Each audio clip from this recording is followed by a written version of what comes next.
बेकार आहे इकडे तली बेकार आहे जवळ त्यांच्यात माणसं मेलेली त्या तलीमध्ये योग्य सांगतो तू हे करू नका म्हणजे उडी करू नका त्यांच्यात मेली माणसात मी भूतायत ते माहिती आहे मला मारायचं आहे मला काय जाम खोल आहे पाणी वेंचोत किती 30 फूट 40 फूट टाके किती आहे 3-4 फूट आहेत मिळाले 40-50 फूट खाली बापरे आपली माणसं मेली तिथं हात दिसला होता एकदा मुंडका दिसताय बघ खाली आम्ही असा फिरायला आलो तिथं हात दिसलेला तसं दिसत आतमध्ये अमावशाला हे कोण टाकू नको आतमध्ये हा त्यांची माणसं मेलेली आहेत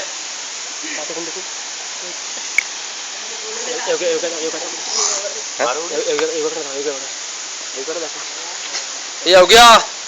मेले आणू नको खाली माणसं मेलेली आहेत